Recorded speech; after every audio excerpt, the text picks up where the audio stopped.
আসসালামু আলাইকুম। আমি মালয়েশিয়া থেকে লিয়াকত মণ্ডল আপনাদের সামনে কিছু কথা বলবো। বিশেষ করে যারা পাম অয়েলে কাজে আসতে চান।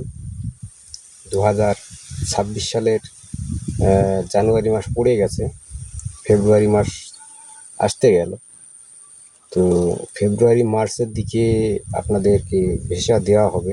যারা এই মুহূর্তে মালয়েশিয়াতে আসতে চান তারা নিজেদের এজেন্ট বা অফিস পাসপোর্ট জমা দিতে পারেন। পাসপোর্ট যদি জমা না দেওয়া হয় তাহলে কিন্তু কোনো কাজই এগোবে না, পাসপোর্টটাই মেন। তো ভরাই মোটামুটি 1,00,000-এর ভিতরে আছে, বলছি না সঠিক, কিন্তু 1,00,000-এর ভিতরে আছে। আর কী কী কোম্পানি আছে সেগুলো আমি বলে দেবো পরের ভিডিওতে। তো এখনও সার্কুলার হয়নি, যেহেতু শুনছি জানুয়ারি ফেব্রুয়ারি মার্চ এই 3 মাস টাইম নেবে কোম্পানি। মানে 3 মাসের মধ্যে যত লোক নেওয়ার নিয়ে নেবে আর কি। তো প্রসেস থাকবে ফেব্রুয়ারি মার্চ, ঠিক আছে। জানুয়ারির দিকে হয়তো পাসপোর্টটা নেবে লাস্টের দিকে, এই বছরের লাস্টের দিকে, এই জানুয়ারি মাসে, মানে যেই মাসটা চলছে আর কি। আজকে মনে হয় 9 তারিখ সম্ভবত।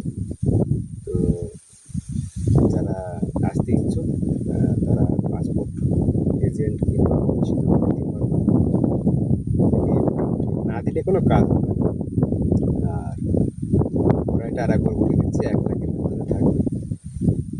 আমি কিন্তু কোনো দালাল না, কিংবা আমি কোনো এজেন্ট না, আর আমার কোনো দিকে ইন্টারেস্টও নেই। জাস্ট আমরা শুনছি যে জানুয়ারি ফেব্রুয়ারি মার্চের ভিতরে 4 থেকে 5 হাজার লোক ইন্ডিয়া থেকে নেওয়া হবে। তো বিশেষ করে কলকাতার থেকেই বেশি লোক নেওয়া হয়। আর যারা সন্ধান পায়, যারা জানতে পারে যে পামারে লোক নিচ্ছে, তারা কিছু কিছু লোক যেরকম আছে রাজস্থান থেকে আসে, বিহার থেকে আসে, উড়িষ্যার থেকে আসে, কেরালার থেকে আসে, বিভিন্ন জায়গার থেকে আসে, তামিলনাড়ুর থেকে আসে। তামিলনাড়ুর থেকে প্রচুর লোক আসে। তো বেশিরভাগ মানুষ পশ্চিমবাংলার মানুষ আসে, মুর্শিদাবাদের মানুষ বেশি নেবে। যেহেতু এই কিছুদিন আগে যে নেওয়া হয়েছিল, মুর্শিদাবাদের থেকে যে সকল মানুষ ছিল তাদের একটা সুনাম হয়েছে। সুনামটা কী, যে তারা কাজ ভালো করে। তো কোম্পানি চাই কাজ, আর আমরা চাই মাইনে। যতটা কাজ আমরা কোম্পানিকে বুঝিয়ে দেবো, ততটুকু পয়সাই কিন্তু কোম্পানি আমাদেরকে বুঝিয়ে দেবে। তো এখানে কাজ, প্রচুর কাজ আছে, কাজের কোনো ঠিক ঠিকানা নেই। বিল্ডিং লাইনে যেরকম গেলে যে কাজ শেষ হয়ে যাচ্ছে, বাড়ি পাঠিয়ে দেবে, এরকম কোনো এখানে বিষয় না। এখানে যে কোনো এক কোম্পানিতে ঢুকতে পারলে মোটামুটি তুমি যতদিন থাকতে পারবে, যদি মনে করো না আমি 13 বছর থাকবো, 13 বছরই থাকতে পারবে। তো ভিডিওটা এখানে শেষ করছি। পরবর্তীতে ভিডিও আমি পুরো ফুল অ্যান্ড ফাইনাল বলে দেবো। যারা আসতে ইচ্ছুক তারা পাসপোর্ট জমা দিতে পারো। কাজটা কিন্তু খুব কষ্টের কাজ।